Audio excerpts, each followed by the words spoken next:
Biko is thinking, what the hell? His skin is regenerating while it's melting away. Chin Yo-woon rushes to attack him and stabs him while he screams in pain, and an explosion occurs. Ya-woo-min says he can't see anything because of the smoke and asks what's going on. Hyo-bong falls, overcome with emotion, and says his liege is gone, while Go-wong-hol thinks it's over with such a powerful poison. No matter how strong one's kai might be, even bones would melt away. Ya-woo-min wonders why he had to fight against the Poison Clan, and then after a few seconds, the smoke dissipates. A cadet declares it's over, while Ho-jin Chang wonders if it was really too much for him. Then they all realize that Biko has fallen. He responds that it's not Chin Yo-woon, it's the elder of the Poison Clan. They see Chin Yo-woon standing there, absolutely fine. Then Samu Yui says he doesn't believe it. He endured Council Elder Biko's poison. Meanwhile, Lee Hwa Myung reflects on the Poison Clan Elder's poison arts that he witnessed during the war against the Martial Artists Alliance, deeming them deadly enough to be called genocidal weapons. Even Grandmaster OK Myung of the Wudang clan was reduced to nothing by his poison art. He finds it hard to believe even after witnessing it with his own eyes. Biko attempts to rise and realizes his ribs are broken despite protecting himself with kai armor. He reflects on not only the power of his kai, but also his physical strength, which surpasses his imagination, along with the regenerative ability he just displayed. Biko contemplates what he is and questions if he is truly human. Chin Yo-woon urges him to get up and employs his butterfly dance secret technique and 10,000 butterfly dance to attack him.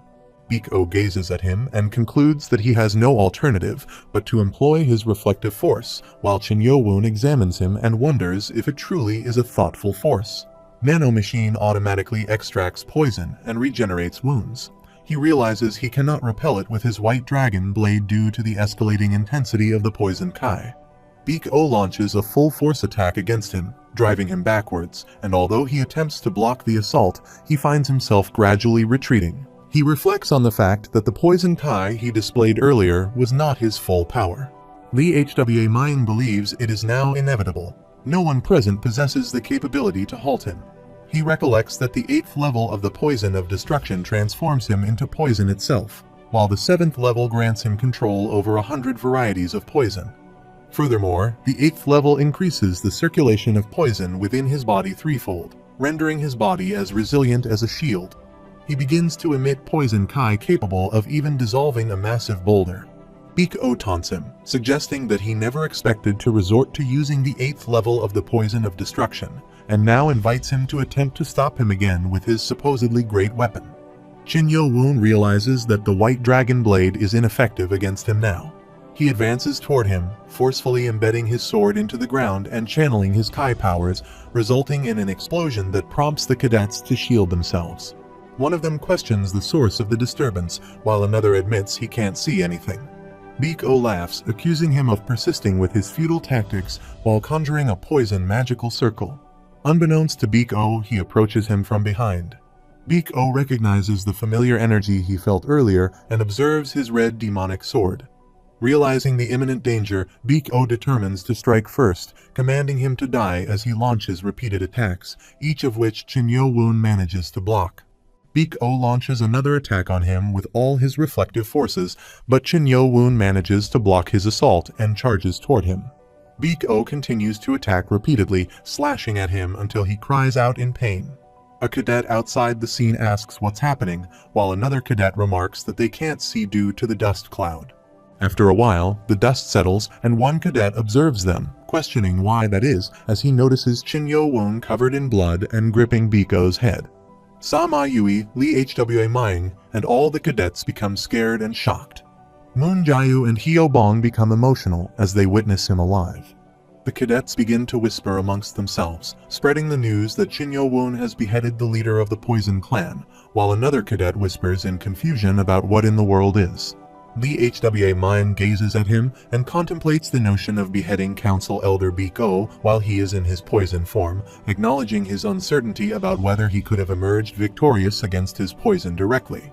He reflects on how a boy with no prior knowledge of martial arts managed to ascend to become one of the top martial artists of the demonic cult in just 4 years. Chin Mu-yeon becomes incensed, clenching his hands so tightly that it begins to bleed, and walks away as his warriors call out to him. Jin Chang acknowledges that he is indeed a descendant of the Qin lineage, and while he deems his actions in killing the leader of the Poison Clan as justified, he wonders how the Poison Clan, now deprived of their leader, and the rest of the 6 main clans will react. Qin Yo-woon reflects that he still has a long way to go. He had hoped to defeat Beak-O with just the butterfly dance, but found it ineffective against his poisonous form. He realizes that just as Beak-O had a hidden advantage, so too might his other adversaries. He understands that he must become significantly stronger, as this is merely the beginning of his quest for vengeance for his mother. The guards remove the dead body of Beak-O while Lee Hwa Myung congratulates Qin Yo-woon on passing the 6th test. He extends his greetings and proceeds to his warriors, who also offer their greetings and congratulations. Ya Woo-min jokes about whether they should now address him as council elder, prompting laughter from Go Wong-hul, who agrees. Sama Yui calls out to Sama Chak, who becomes excited and greets his father. Sama Yui places a hand on his shoulder and remarks on how much he has grown, asking if he has been well. Sama Chak confirms and laughs, then communicates with his father through sound telepathy, inquiring if he has decided whom he will serve as his liege in the Battle of the Heirs. In response, Sama Chak admits that he had intended to discuss this matter with him before he departed, expressing apologies to his father. He explains that although he had considered candidates from the 6 main clans, his heart kept leading him to choose Master Qin Yo-woon. Meanwhile, Sama Yui acknowledges that he truly is his son, and Sama Chak asks for forgiveness. His father responds that he respects his decision and remarks that young Master Qin Yo-woon is certainly deserving of his support. If they're fortunate, he could even become his brother-in-law, so they should look after him well. The scene shifts an hour later to the Demonic Academy in front of the director's office, where Lee Hwa Myung, Qin Yo-woon, and some other instructors arrive. Lee Hwa Myung instructs the instructors to remain on standby outside. Lee Hwa Myung and Qin Yo-woon enter the office, and Lee Hwa Myung kneels, expressing that he has endured a lot thus far, and he sincerely congratulates him on passing the 6th test of the academy. He is taken aback and wonders what is going on, expressing uncertainty and asking for the meaning of this situation. Lee Hwa Myung acknowledges that since Qin Yo-woon has completed all the tests of the Demonic Academy, he deserves proper respect as a member of the Qin lineage. He expresses his desire to apologize, admitting that until now, he had been constrained by the rules of the Demonic Academy and as a result could only observe. He bluntly asks whether he has obtained the Heavenly Demonic Founder's epiphany. Qin Yo-woon responds that he is unsure of what he is referring to. Lee Hwa Myung retrieves something from his pocket and acknowledges that it may still be difficult for Qin Yo-woon to trust him. He, Lee Hwa Myung, the left guardian of the heavenly demonic cult, swears to support young Master Qin Yo-woon in the Battle of the Heirs. As proof of his sincerity, he presents him with a medallion of his guardian family, offering it as a badge. Lee Hwa Myung respectfully implores Qin Yo-woon to accept the medallion, addressing him as Sir. This gesture takes him aback and expresses his uncertainty, apologizing but admitting that he is unsure if he can trust someone who is one of the close aides of the Lord. Lee Hwa Myung reflects that he is becoming cautious, noting that he has developed the necessary qualities. He acknowledges Qin Yo-woon's concern, explaining that as the left guardian serving the Lord, he is bound by rules that dictate he shouldn't support anyone. However, there is something that takes precedence over these rules. When asked what that is, Lee Hwa Myung reveals that his guardian family recognizes the true successor to the Heavenly Demonic Founder's teachings as the future Lord. What he is about to divulge is a secret known only to a select few in the cult, and he urges Qin Yo-woon to keep it confidential. He continues by disclosing that the heavenly demonic sword technique currently being passed down to the lords is not the true sword technique of the heavenly demonic founder. Qin Yo-woon inquires about the significance of this revelation. Lee Hwa Myung explains that the true sword technique of the heavenly demonic founder, passed down from lord to lord, was lost 500 years ago. He elaborates, stating that the 3 guardian families, comprising the Grand Guardian family, Left Guardian family, and Right Guardian family, have served the founder of the cult, who was the first lord and the heavenly demon, all the way up to the current lord, Qin Yuzhong. Lee Hwa Myung adds that the original demonic cult did not have a structure where multiple descendants were born through the 6 main clans. Instead, the lord traditionally took the Holy Maiden, the woman chosen by the Holy Fire, as his wife.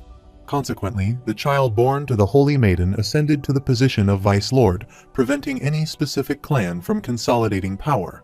He then explains that the worst event in their cult occurred approximately 500 years ago, when the demonic cult originated from a Zoroastrian church in Xinjiang. Upon becoming the lord of the cult, one must undertake a pilgrimage to the heavenly mountains in Xinjiang within 10 years. He reveals that at that time, Lord Chenmu Hui embarked on his pilgrimage during his 5th year as the Lord, but tragically, he and most of his companions returned dead. Qin Yo-woon is shocked to hear this and questions who could have committed such an atrocity against the Lord, emphasizing that the Lord of the heavenly demonic cult should have been one of the top 5 martial arts masters in the world. Lee Hwa Myung explains that this included the Right Guardian at the time and the Blade God. He wonders about the identity of the Blade God, recalling hearing of him before. Lee Hwa Myung responds that the Blade God was the man rumored to be the greatest swordsman in the history of the clan, and the only opponent he could not defeat was the Blade God. Meanwhile, Lee Hwa Myung reveals that Lord Chenmu Hui had a child with the Holy Maiden, but she was a girl, resulting in the demise of both the lineage and the heavenly demonic sword technique. He explains that Lord Chenmu Hui passed away without leaving a successor, and with the previous lord unexpectedly succumbing to illness, the cult faced its gravest crisis. Lee Hwa Myung continues, stating that in order to address this predicament, the Sword Demon, who served as the first council elder at the time, assumed the role of Vice Lord. Due to the Sword Demon's proficiency in various areas beyond martial arts, he was able to stabilize the cult swiftly. Once the cult had been stabilized, his primary objective was to restore the lost heavenly demonic sword technique. However, as nothing was known about aspects such as breathing and cultivation techniques or Kai flow and control, there was no way to achieve this restoration. He explains that the Sword Demon went to the detention center, marking the first instance of someone not from the Chen lineage entering. However, like the previous lords who had entered, none had managed to attain the founder's epiphany, and the same fate befell the Sword Demon. He elaborates that although the Sword Demon could replicate the movements of the sword technique from the marks on the sapphire monoliths, he lacked the necessary Kai control methods and cultivation techniques to execute them. Qin Yo-woon reflects that no one had unlocked that secret before. He further reveals that the Sword Demon only emerged from the detention center after 3 years. Using the sword marks on the monolith as a foundation and incorporating his insights, he devised a new heavenly demonic sword technique. The council elders of the time agreed that it rivaled the lost heavenly demonic sword technique. Consequently, it was decided that this new technique would be passed down to the daughter of the Lord. He then explains that the Sword Demon relocated the monoliths from the detention center to the precious library of the Demonic Academy. He expresses certainty that he has seen them, pointing out that the Sword Demon left the violent sword marks on the backside. Qin Yo-woon inquires about how the sword marks came to be on the monoliths and whether there was a reason behind their creation, which damaged the founder's epiphany. He responds that the Sword Demon had already replicated the heavenly demonic founder's sword marks and compiled the sword techniques into a secret book himself. As for the damage to the monoliths, he explains it was an unavoidable consequence. He adds that Monk Gong-woon of the Shaolin Temple, one of the 5 greatest martial arts masters at the time, was murdered exactly 2 years later by the Blade God on Mount Song in the Henan province. He explains that 2 years later, another of the 5 greatest martial arts masters, the Death Steel Fist King Yuk Jongjiam, was slaughtered by the Blade God in Jiangsu province. Due to his fall into the heaven and earth net, his body was only discovered 10 days after his death. Qin Yo-woon inquires about the meaning behind another of the 5 greatest martial arts masters. He confirms and explains that the 3 individuals targeted by the Blade God were among the 5 greatest martial arts masters. He further elaborates that with 3 of the greatest masters succumbing to the Blade God, the latter's reputation soared. He adds that among the 5 greatest masters, Chong Mayung, the Wudang Sword Sage, and the Sword Demon still remained. However, he notes that most of the martial realm had already acknowledged the Blade God as the greatest martial artist in the world. He explains that the Sword Demon was a generational genius. However, upon observing the blade marks on the bodies, he had to acknowledge that with his current sword techniques, even he could not defeat the Blade God. He reveals that he concluded that in order to defeat the Blade God, he would need to face sword techniques even more powerful than the Blade God's techniques, and that led him to the sword marks of the heavenly demonic sword art left on the sapphire monolith. He adds that the council elders determined they couldn't afford to lose the sword demon, so they permitted him to train against the founder's sword marks on the monolith. Chin Yo-woon reflects on the presence of the destructive sword technique on the monolith and wonders why it is only comprised of basic sword movements. He continues, stating that 4 years later, the Blade God appeared at the demonic cult on Shuan Mountain, where he first defeated the Wudang Sword Sage. He confirms that indeed, his final opponent was the Sword Demon. He recounts that the Sword Demon and the Blade God fought for 4 days, and the battle concluded in a draw, as is well known. He explains, however, that the Sword Demon had to pay a significant price. He lost his right arm, a treasure for any martial artist. Following this, the Blade God no longer made appearances in the martial realm. He mentions various rumors circulating about the Blade God's disappearance, ranging from dying after depleting all his life energy to simply vanishing after attaining the title of the world's strongest blade user. He continues, stating that following this event, the cult underwent changes. The Sword Demon, having expended his life energy in the battle with the Blade God, stepped down from his role as the Vice Lord. Chin Muhwa, the daughter of the previous Lord, assumed the position of Lord at the age of 16. He adds that needing to serve a female Lord for the first time, the heads of the cult urged her to change the tradition of selecting the future Lord through the holy fire. He explains that despite holding the title of Lord, she wielded little power, leading to the establishment of the current clan system. He reveals that Lord Chin Muhwa had 5 husbands in her lifetime, 2 of whom were students of the Sword Demon. These individuals became the roots of the Dark Clan and the Sword Clan. He adds that the other 3 husbands were the sons of the first, second, and third council elders, respectively, belonging to the Blade Clan, Poison Clan, and Sound Clan. He continues, stating that ultimately, to nurture future generations, the Sword Demon founded the Demonic Academy. He then asks if Chin Yo-woon understands why he's explaining this to him.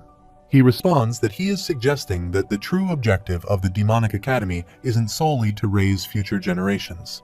He confirms this, stating there are 2 objectives, one of which is to find an heir to the true teachings of the heavenly demonic founder. He explains that the Sword Demon himself lacked realization, rendering him unable to reproduce the heavenly demonic sword art.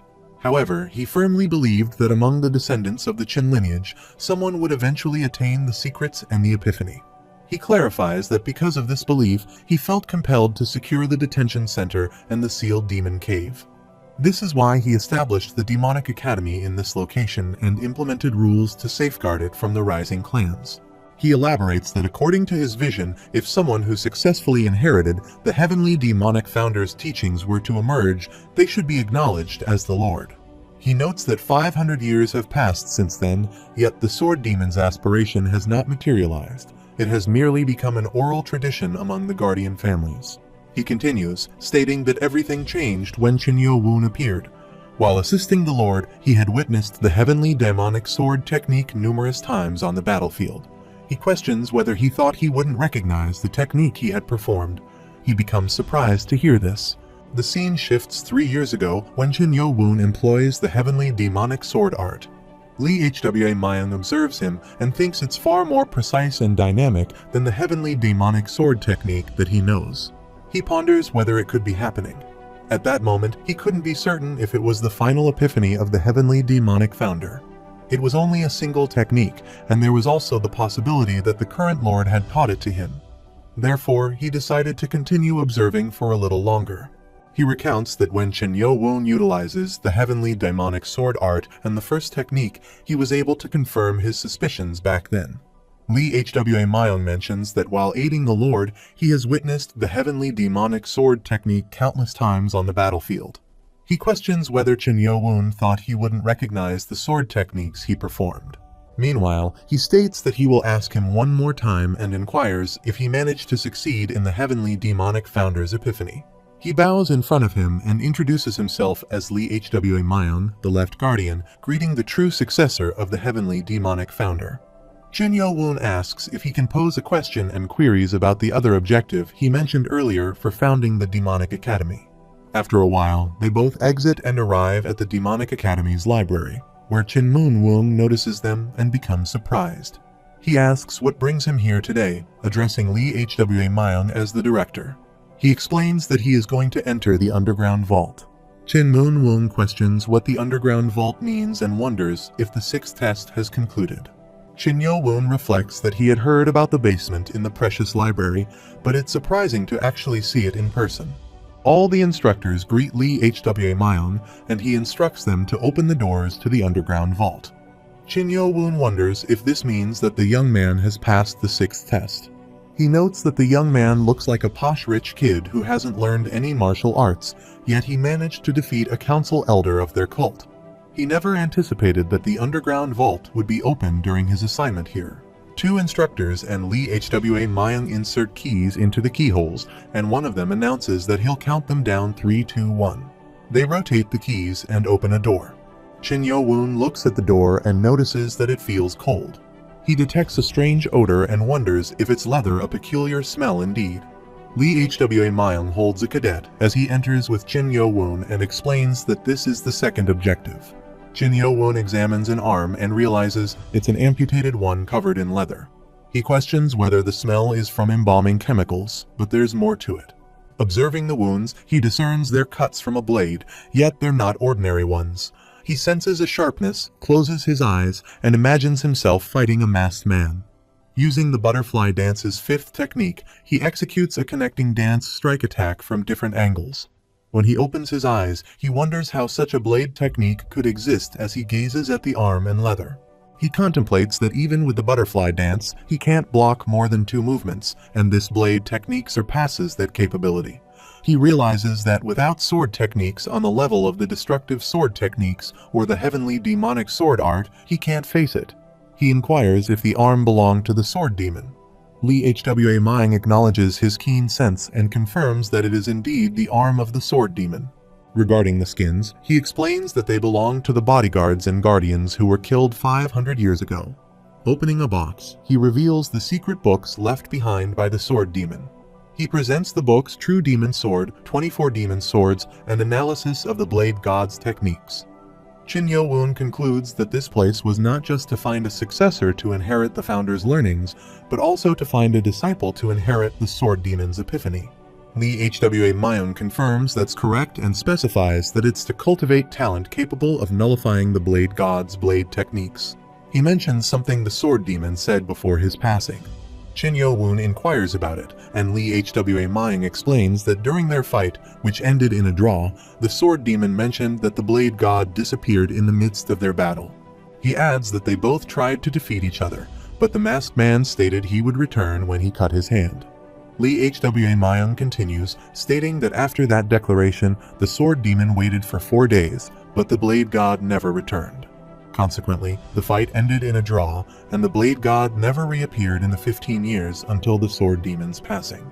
He mentions that it's been about 500 years, and the truth is told, he doesn't think a descendant of the blade god will ever appear, but he asks Chin Yo Woon to nullify his blade techniques and fulfill the sword demon's long-awaited wish. He explains that since the underground vault has no time limit, he will give him the key. He adds that one can go out from the inside even when the door is closed, but to come back in, the key is needed. Lee Hwa Myung gives him the key and leaves. Chin Yo Woon picks up a book and thinks it's a proper secret book of the sword demon. He requests Nano Machine to scan it, and Nano Machine agrees, stating he understood.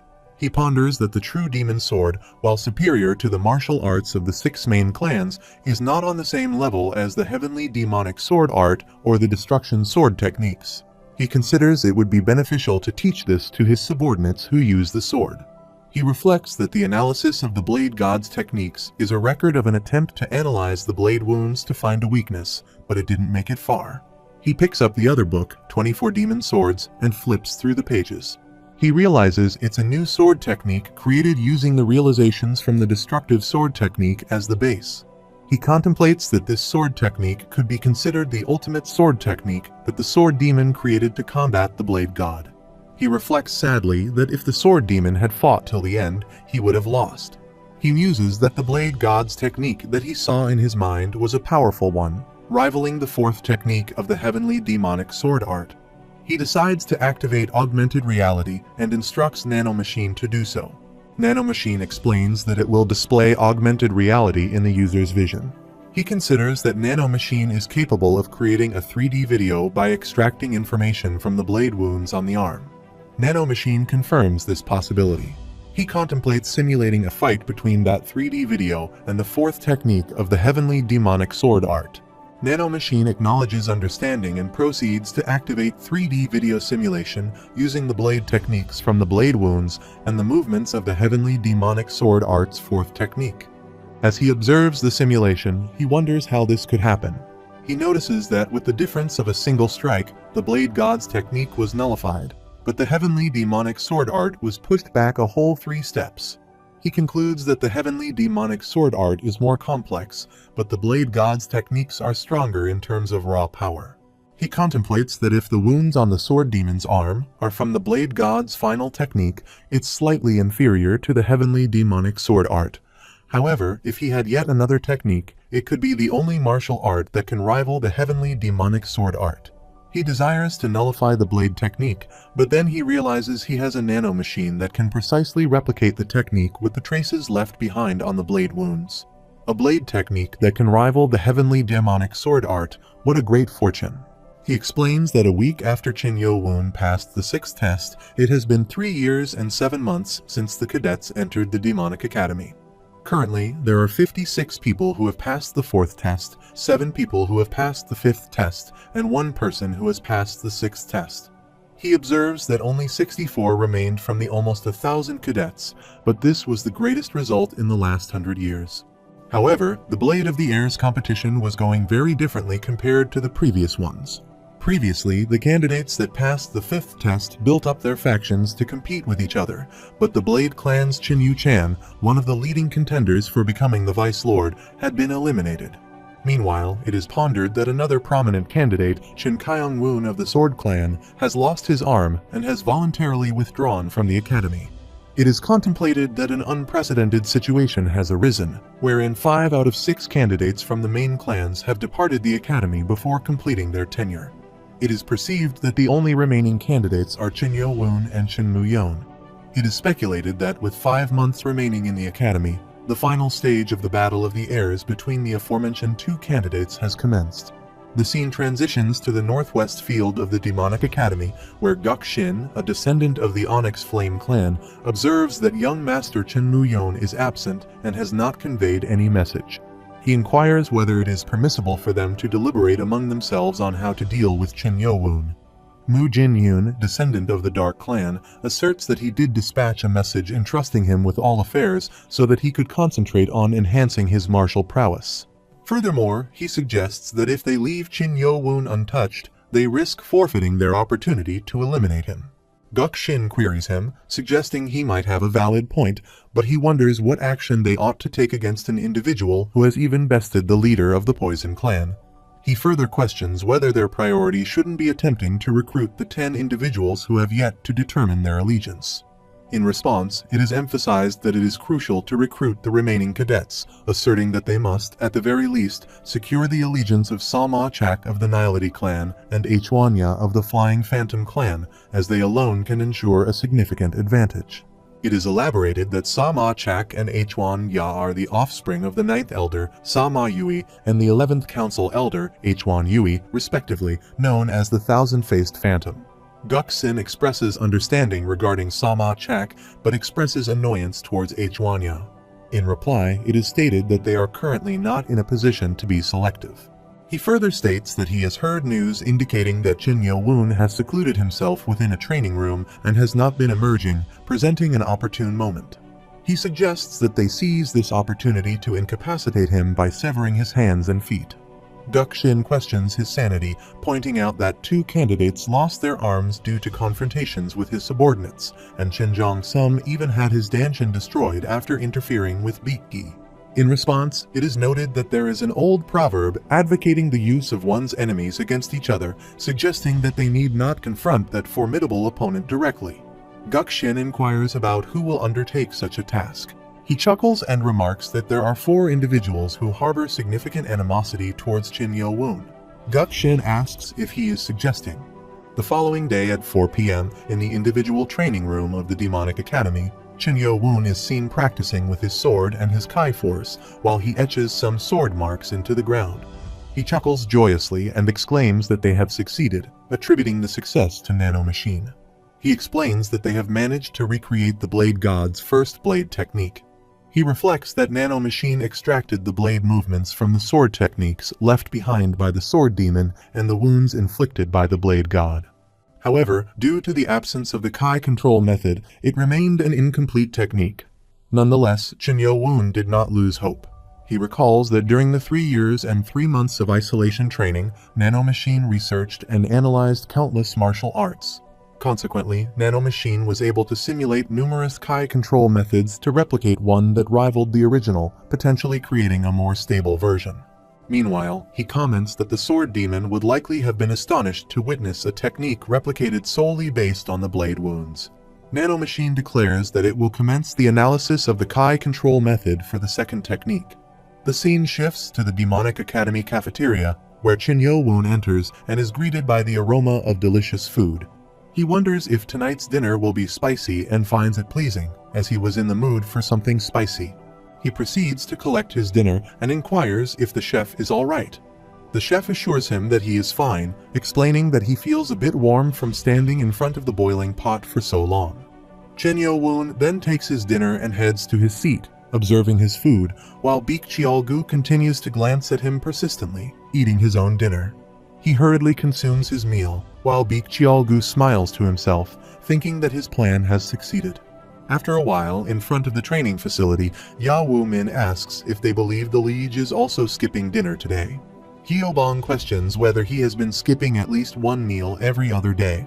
Go Wang-hul remarks that he did not see him in the cafeteria yesterday, implying that he is probably having dinner right now. Moon Jae-yu suggests that they would be able to dine with young Master Chin if Ho Sang-hwa and Baek Gi would emerge more quickly. Go Wang-hul observes that Moon Jae-yu appears to hold the liege in high regard, similar to Hyo-bong, and muses that sometimes it seems like Moon Jae-yu admires the liege romantically. He further speculates about her gender, noting his small, womanly build despite his formidable martial arts skills, which leads to suspicions that she might be a girl. Hyo-bong agrees that Moon Jae-yu has become quite peculiar lately. She insists that the liege should respect those who are waiting for him and come out on time, adding that they have emerged faster than they did yesterday, prompting them to proceed to dinner. On the other side, Guk-sin and his warriors position themselves in front of Chin Yo-woon, blocking his path. Chin Yo-woon remarks that they are all familiar faces and mentions that it would have been quite a spectacle if the Dark and Spring clans were also present. Baek Cheol-gu, the descendant of the Poison clan, confronts Chin Yo-woon, questioning whether he believed he could escape punishment for injuring Chin Jong-sun's Danshin and killing his grandfather. Bu Yang-gang, descendant of the Blade clan, brandishes his sword at him and demands to know how he dares to vie for the position of Vice Lord with his lowly lineage, asserting that he should recognize his inferior position. Hang Yu-jin, descendant of the Sound clan, also points his sword towards him. Chin Yo-woon questions whether the four of them believe they can defeat him by ganging up on him, suggesting that they must have a hidden ace up their sleeve. Baek Cheol-gu reflects on how he poisoned his food earlier with Kai nullifying poison and his distilled poison Kai essence, recalling the effort he put into it while mistreating the cafeteria servant. He considers that despite his usual caution, Chin Yo-woon would never suspect that the cook he has grown accustomed to would poison his food, realizing that the ladle was laced with poison. He concludes that while Chin Yo-woon might be able to defend against external poison attacks with Kai armor, he cannot protect himself from ingested poison. He predicts that Chin Yo-woon will be unable to access his Kai for about 6 hours due to the Kai nullifying poison, and the poison he distilled from the poison of destruction will corrode his organs and Kai vessels, resulting in a tragic death. He remarks that he is acting too laid back, despite the fact that he will soon be meeting his subordinates in the infirmary. He adds that if he can manage to escape this situation alive, Chin Yo-woon inquires about the condition of his subordinates, wondering if they are collaborating with the Dark Clan scoundrels. He considers that if Chin Mu-yeon is involved, it poses a crisis. Waving his sword, he declares that since he is short on time, he will swiftly dispatch his opponent. Hang Yu-jin confronts him angrily and charges at him, accusing him of pretending to be superior just because he severed his sister's arm, and vows to take revenge by injuring both of them. Chin Yo-woon skillfully counters the attack and cuts off Hang Yu-jin's arm, remarking that he already mentioned he is pressed for time. Hang Yu-jin cries out in pain and collapses to the ground, while Baek Cheol-gu expresses disbelief, stating that it's Kai manifestation and questioning how this could be possible. He insists that he witnessed Chin Yo-woon drink the entire bowl with his own eyes, wondering how he could be unaffected by the poison. He inquires if he is referring to this as he cuts his hand, causing poisonous blood to seep out. He then flicks the drops onto Hang Yu-jin, who screams as his skin burns. He rhetorically asks if they truly believe such a petty trick would work on him. He remembers requesting Nano Machine to analyze the contents of the soup, which revealed the presence of a fatal poison and a substance that disperses energy within the body.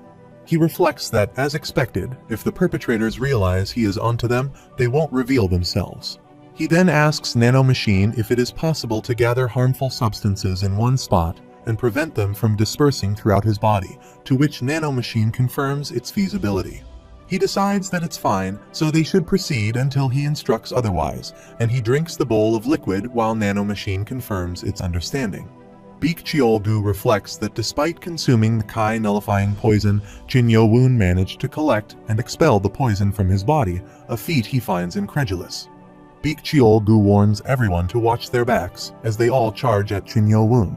He engages Bu Yong-gang, pushing him away, while Kyung-pyo regrets listening to Baek Cheol-gu and realizes it's too late to escape his grasp. He laments that the injury on his chest hasn't healed yet, and now he will likely end up in the infirmary again. Chen Yo-woon approaches him, placing his foot on Kyung-pyo's head and crushing it while the others attempt. Baek Cheol-gu expresses disbelief, stating that he doesn't believe it, while Kyung-pyo claims that he killed him. Chin Yo-woon responds that now it is their turn, causing them to believe it is too late and that they cannot survive. Baek Cheol-gu remarks that he must have truly gone insane, questioning if he is not afraid of the wrath of the 6 main clans. Chin Yo-woon retorts, asking who is afraid of whom, as he retrieves his sword from the ground and stabs Kyung-pyo. Baek Cheol-gu is shocked to witness this. Chin Yo-woon asserts that if he were afraid of them, he wouldn't have initiated all of this, adding that he doesn't think he's near the training room. Chin Yo-woon's warriors rush to check the dormitories and approach him, calling out to him. Moon Jae-yu asks if he is alright and expresses relief that their fears did not materialize. He responds that he is alright and asks if they were not attacked by Chen Mu-yeon's subordinates. Go Wang-hul questions how he knows about that and mentions that Guk Shin and his subordinates appeared there. He explains that he has heard about Guk Shin's strong loyalty, but emphasizes that no matter how powerful Chin Yo-woon may be at present, he is still under the protection of the Demonic Academy. He questions whether they truly believe Chin Yo-woon can handle the 6 main clans and the elite clans on his own once he leaves the academy. He adds that young Master Chin Mu-yeon is generous enough to accept everyone there, and he hopes they won't make a foolish decision by trusting Chin Yo-woon. Hyo-bong interjects, telling him to stop talking nonsense and asks if he thought they would just cower and bow down to the Dark Clan. He also remarks that he should address their liege as Council Elder or Brigade Leader Guk Shin rather than simply by name. Guk Shin remarks on whether he doesn't have his head held high despite being just a weakling from a mid-sized clan. Hyo-bong questions if he wants to engage in a confrontation with this weakling. Guk Shin responds with abuse. Mu Jin-yoon intervenes, urging them to calm down and reminding them that they didn't come there to fight while blocking Guk Shin's path. Go Wang-hul clarifies that they should not mistake their liege for being alone, as they are prepared to sacrifice their lives for him at any moment. Mu Jin-yoon acknowledges that Chin Yo-woon, the council elder, seems to have good judgment of character, and seeing him in this light makes it difficult for them to retract their proposal. He advises him to think carefully about it, as it is not a bad deal for him, before walking away. Chin Yo-woon questions why they just left. Go Wang-hul explains that while they did attempt something, they ultimately retreated, likely due to the hostility of the situation. Chin Yo-woon contemplates how the 4 clans collaborated to set up a trap to kill him, yet the individuals from the Dark Clan only departed after presenting a proposal. He speculates that perhaps the proposal was not truly about recruiting his subordinates, but rather a tactic to buy time, employing the strategy of using his enemies against each other. The scene transitions to the training room, where Mu Jin-yoon confirms that things transpired as he predicted, expressing amusement and stating that they had nothing to lose in the matter of whether Chin Yo-woon lived or died. He remarks that one can never be too certain, considering that Shin Yo-woon managed to endure even the poison. Mu Jin-yoon asserts that regardless of the outcome, if he succumbs to the poison from the Poison Clan, they will emerge as the final victors, and if he survives, given his personality, he won't simply let them off the hook, thereby earning the wrath of the 4 clans. He reflects that even if he survives, they can claim the moral high ground by rejecting the Poison Clan's underhanded tactics, yet it stings his pride, knowing they must rely on external forces because they cannot defeat him in a direct confrontation. He remarks that it's a true demonstration of using one's enemies against each other, adding that he learned something new from the experience. At that moment, there is a knock at the door, and they both turn their attention to it. Mu Jin-yoon wonders who it could be, considering they marked the room as currently in use. Shin Mu-yeon instructs him to open the door, and upon doing so, they see Ho-jin Chang standing there with some guards. Shin Mu-yeon asks what brings him there. The guards swiftly open the door and point their swords towards Shin Mu-yeon. Ho-jin Chang explains that he has been ordered to escort them both to the director and expresses his hope that they won't resist, as he doesn't want to resort to force. Ho-jin Chang escorts Shin Mu-yeon and Mu Jin-yoon to the director.